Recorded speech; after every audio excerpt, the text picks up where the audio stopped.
Eu tinha 19 anos quando aceitei o anel do meu patrão.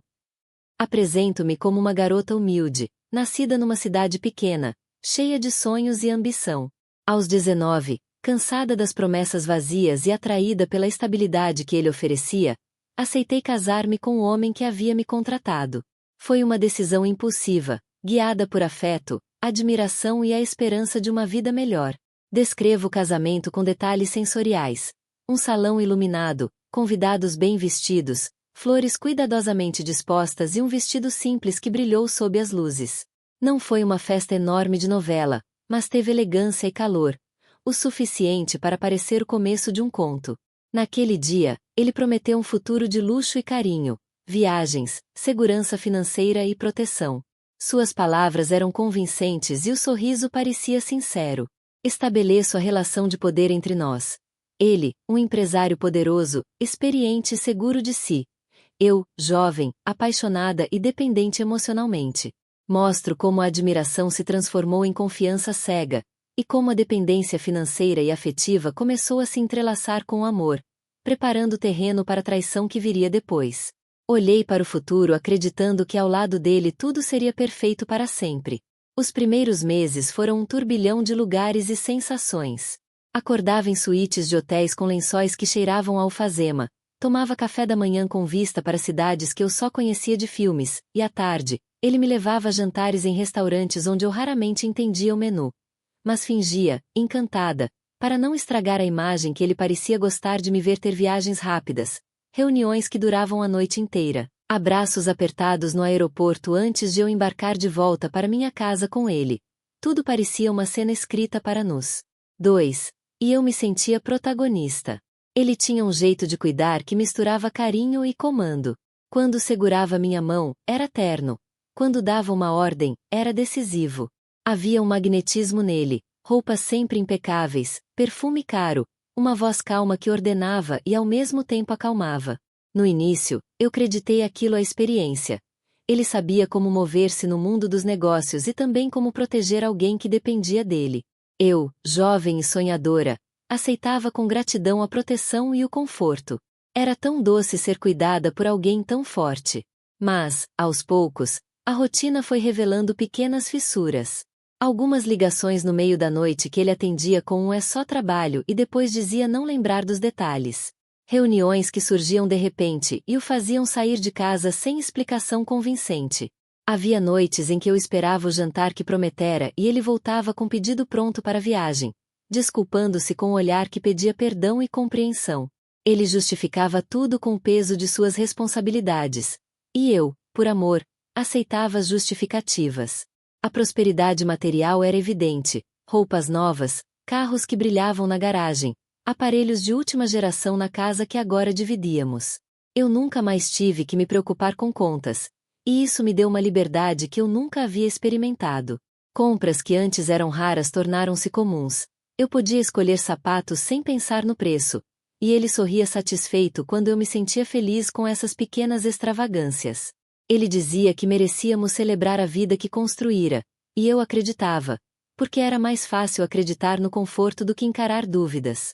Ainda assim, havia uma insegurança que crescia em mim como um ruído de fundo.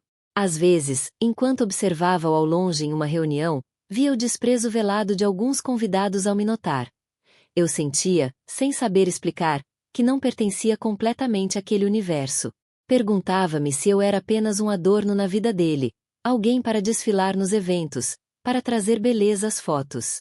Quando ele me colocava ao lado em jantares elegantes e me apresentava aos parceiros como minha esposa, o tom dele carregava um orgulho que me aquecia, e, ao mesmo tempo, uma distância que doía. As decisões que antes eu tomava com leveza começaram a requerer sua aprovação. O vestido que iria usar, o horário em que eu voltaria para casa, até escolhas sobre amigos próximos. Ele dizia que era preocupação, que queria o melhor para mim, mas sua preocupação vinha acompanhada de um controle sutil, quase imperceptível, uma observação aqui, uma sugestão insistente ali. Quando eu reclamava, recebia a mesma resposta que aprendi a aceitar. Confia em mim. Eu sei o que é melhor. Era uma mistura de conforto e aperto no peito. Eu tinha tudo que sonhara materialmente, mas sentia que, a cada luxo adquirido, Perdia um pouco da minha autonomia. O amor dele me mantinha segura. O poder dele me mantinha pequena. E eu, entre elogios e ordens, tentava convencer a mim mesma de que aquilo era cumplicidade. Até o dia em que o telefone tocou no meio de uma comemoração e mudou tudo. Eu acordei naquela manhã com o coração leve, certa de que o dia guardava algo especial. Ele vinha falando há semanas sobre planejar algo lindo para o nosso primeiro ano de casamento, e eu tinha deixado a imaginação correr solta. Jantares à luz de velas, palavras bonitas, talvez um fim de semana longe. Passei o dia escolhendo a roupa com cuidado, penteando o cabelo devagar, aquecendo meu coração com pequenas expectativas que me faziam sentir viva. Quando chegamos ao salão reservado, tudo parecia saído de um filme. Luzes suaves, velas, arranjos florais discretos e apenas as pessoas mais próximas sentadas à mesa. Ele me olhava com aquele sorriso que sempre me deixava boba, segurou minha mão, e eu senti que, por um instante, o mundo inteiro cabia naquele gesto. Segui-o até o centro do salão pensando que a surpresa estaria atrás de cada porta. Mas as surpresas que a vida prepara nem sempre são delicadas. Enquanto os convidados conversavam e o garçom servia a entrada, ouvi a porta do salão se abrir com um som que cortou o ar. Ele entrou acompanhado de outra mulher. O burburinho morreu de repente. O tempo atrasou. Meu corpo congelou. Ela não estava apenas ao lado dele. Sua barriga denunciava que estava grávida. Não consigo explicar a sequência exata dos segundos que se seguiram.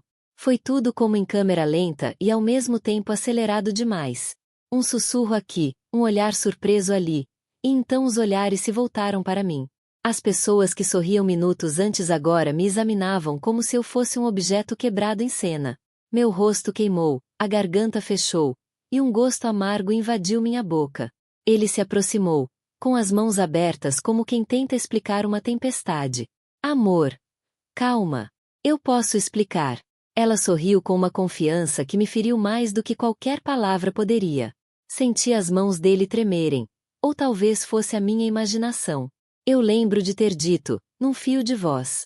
Como você pôde? As palavras dele vieram em confusão ensaiada. Promessas de estabilidade, desculpas que tentavam se parecer com razão. Alegou que aquilo tinha acontecido antes de nós nos casarmos, uma complicação antiga, e que agora era hora de assumir responsabilidades. A forma como falou soou calculada, como se tivesse decorado a verdade conveniente. Os convidados trocaram olhares. Algumas pessoas desviaram o olhar por educação, outras cochicharam, apontando para mim com aquela mistura de curiosidade e julgamento.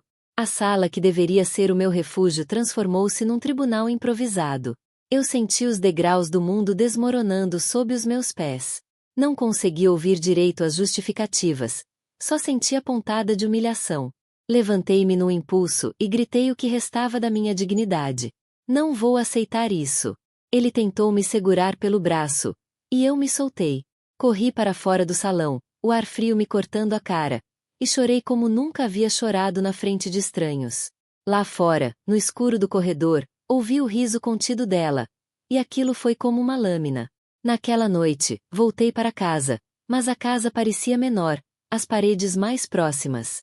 A promessa de um futuro brilhante havia se partido em 1000 pedaços diante dos olhos de pessoas que eu pensava que entenderiam. A traição não foi apenas o ato, foi a exposição pública, a transformação do que eu acreditava ser íntimo em espetáculo. A partir daquele dia, a confiança que eu depositara nele ficou irreparavelmente abalada. Não importavam as palavras que viesse a dizer depois.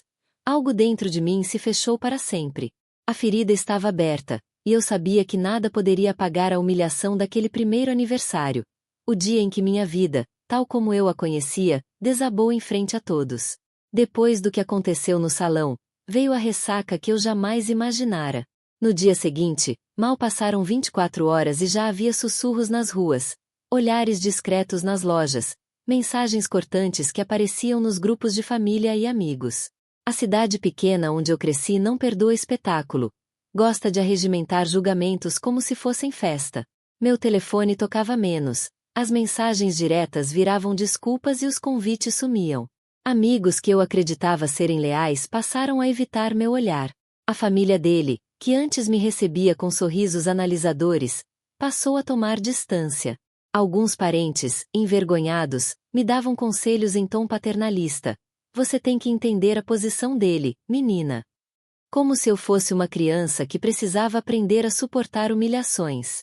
Outros, que antes elogiavam nossa união, agora sussurravam que eu era impulsiva, que deveria ter percebido os sinais. Eu sentia o chão ceder sob os pés, não só pela traição, mas por aquele repentino e coletivo veredicto. Eu, a culpada por ter sido humilhada em público. Ele, por sua vez, escolheu a minimização.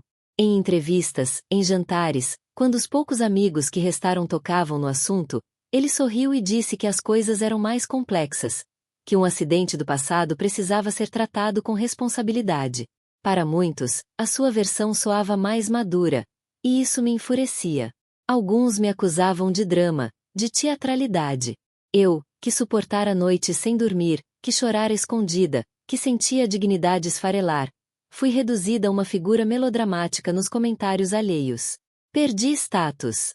Não no sentido material imediato. Os sapatos, os carros, as roupas continuavam lá, mas algo muito mais íntimo e cortante: o respeito. Onde antes havia cumprimentos sinceros, agora havia cortesias frias. Onde eu tinha espaço para existir, agora havia olhares avaliadores que me faziam sentir como se eu tivesse cometido um crime. A vergonha se instalou como um costurado invisível, apertando o peito cada vez que eu saía. Dentro de mim, a raiva crescia como uma chama que não pedia permissão. Não era só raiva pelo ato em si, mas por tudo que veio depois. A humilhação pública, a conivência de quem acreditou primeiro nele, a sensação de ser descartável. Comecei a fazer planos na minha cabeça, pequenos e erráticos no começo. Encontrar provas. Falar com alguém influente. Expor a verdade. Cada ideia era uma fagulha tentando transformar dor em ação. Decidi que não choraria mais em público. Não porque a dor tivesse passado, mas porque percebi que chorar perante olhos curiosos só alimentava o julgamento. Em vez disso, coloquei a dor numa gaveta de silêncio e comecei a trabalhar. Se ia me destruir, que não fosse por fraqueza exibida diante de desconhecidos. Eu queria recuperar o controle, nem que fosse aos pouquinhos. A vingança, palavra que eu mal ousava pronunciar, deixou de ser fantasia para virar um projeto rudimentar. Não por ódio cego, mas por uma ânsia de justiça que eu sentia pulsar no sangue. Se me tiraram a dignidade, eu buscaria um caminho para recuperá-la. E assim, naquele processo de despedaçar e juntar as peças, nasceu a minha decisão. Eu não seria apenas a vítima daquela história. Nos meses que se seguiram, percebi que raiva sem direção era apenas gasto inútil de energia. Se eu queria verdadeiramente mudar o rumo daquela história, precisava transformar impulso em estratégia. Então decidi que, silenciosamente, faria o trabalho que ninguém me dera crédito para fazer. Preparar um plano, passo a passo, com cabeça fria e provas firmes. A primeira coisa foi reconstruir minha vida fora do rótulo de esposa traída. Procurei empregos que pudessem me dar independência. Comecei com trabalhos discretos, atendendo clientes pela manhã e estudando à noite. Fiz cursos rápidos de gestão financeira e noções básicas de direito civil, não para me formar, mas para entender termos e saber o que procurar. Inscrevi-me em uma oficina de contabilidade básica e frequentei palestras sobre contratos. Cada novo conhecimento parecia uma peça que eu colocava na minha caixa de ferramentas. Ao mesmo tempo, fui cautelosa com quem contava meus planos. Havia amigas leais, claro, e uma delas acabou me apresentando a uma advogada que não se impressionou com a fama dele. Essa advogada virou a primeira pedra do meu círculo de confiança. Dava orientações sobre como registrar ocorrências, que tipo de documentos poderiam ser úteis e como formalizar uma denúncia, caso fosse necessário. Sem nunca me instruir a agir de forma ilegal, ela me explicou caminhos legais para obter informações e garantir que as provas tivessem validade em uma eventual disputa. Para além do jurídico, busquei aliados práticos, um contador que conheceu os meandros das finanças da minha casa, sempre com cuidado e seguindo os trâmites legais, e um amigo de trabalho que sabia manusear documentos e arquivos.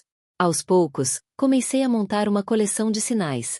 Faturas inconsistentes, transferências estranhas, despesas pessoais disfarçadas de gastos empresariais. Não era uma pilha de acusações. Era uma linha tênue de evidências que poderia, quando apresentada com responsabilidade, levantar questões sérias. Também reuni provas do comportamento dele fora do casamento, testemunhos discretos de pessoas que o viram com a outra mulher, registros de viagens e relatos que demonstravam um padrão de traições e omissões. Tudo foi sendo documentado com datas, horários e anotações minhas. Nada de arroubos emocionais, apenas fatos registrados de forma metódica. Durante 2 anos, fui construindo essa nova identidade, não mais apenas a jovem que se apaixonou e foi ferida, mas alguém capaz de pensar como estrategista. Trabalhei, estudei, economizei e criei laços com quem poderia apoiar uma ação justa. O processo me transformou. Ganhei confiança e uma voz que antes estava embargada pelo medo de desagradar. Havia dias em que a solidão apertava, e outros em que a dúvida tentava me convencer a desistir.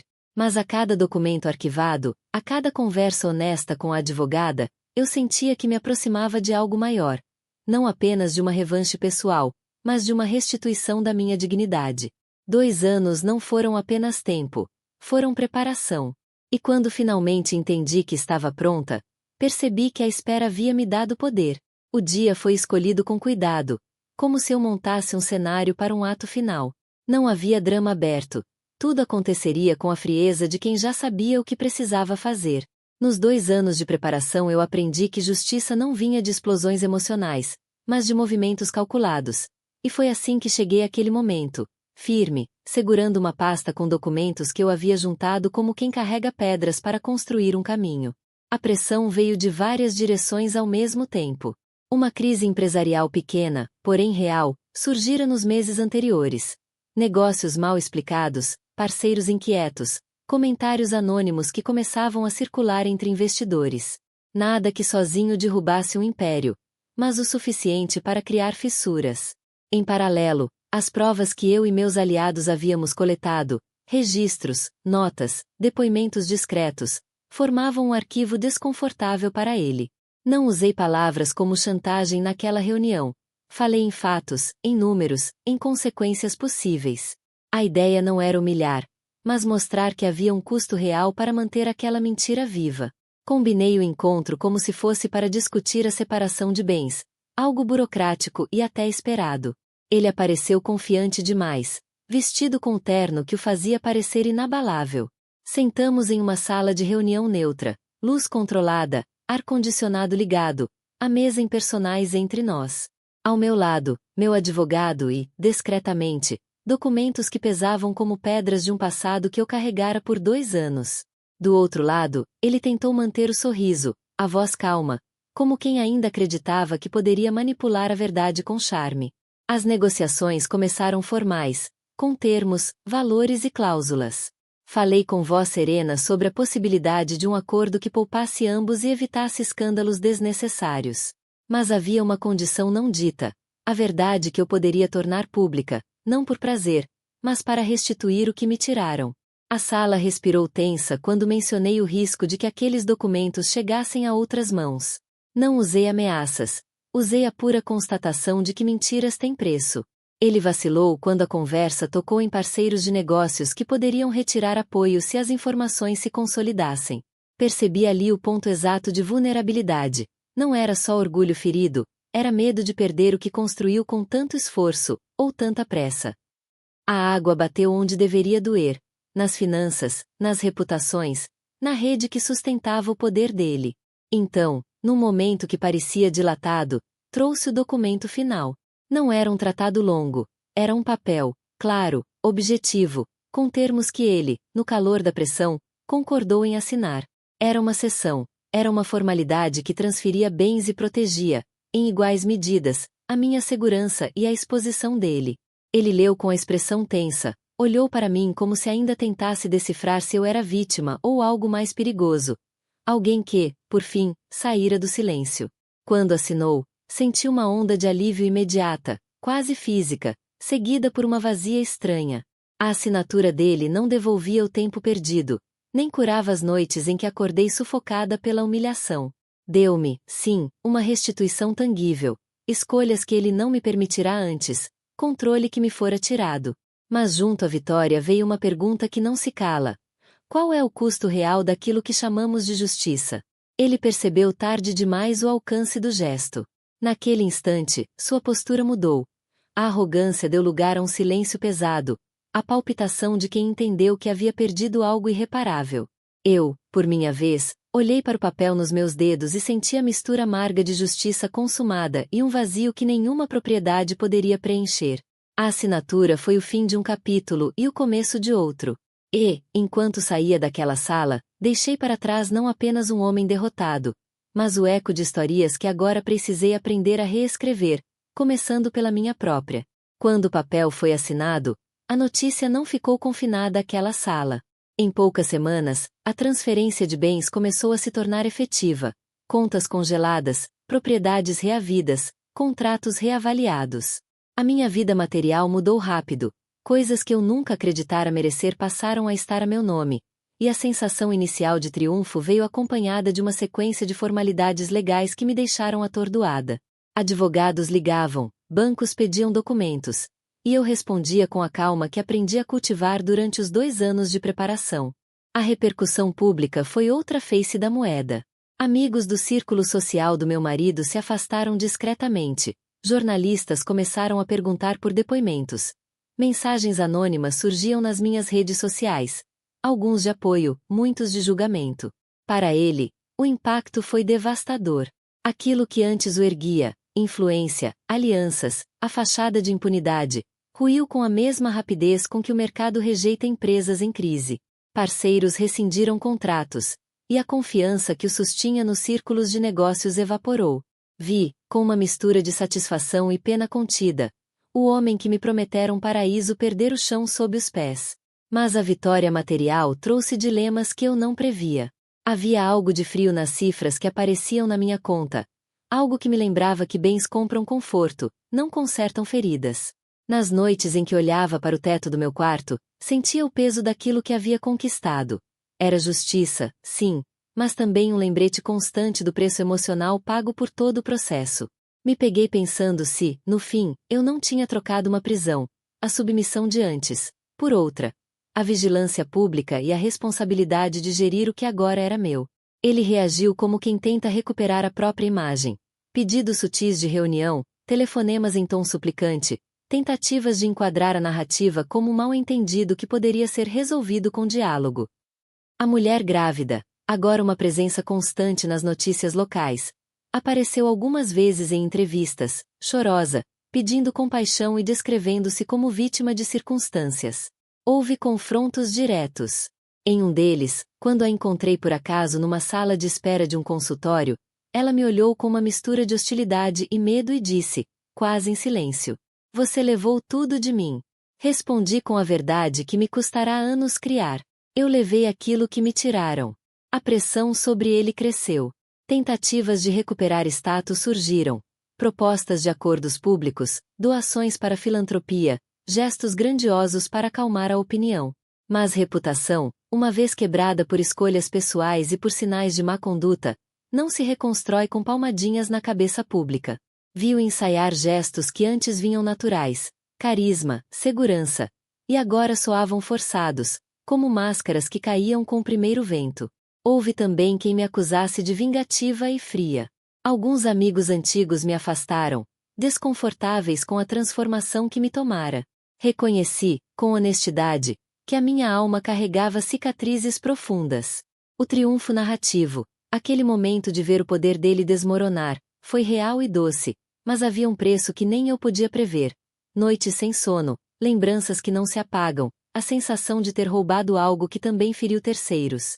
A lucidez que veio depois exigiu que eu refletisse sobre limites. Justiça e vingança têm linhas tênues.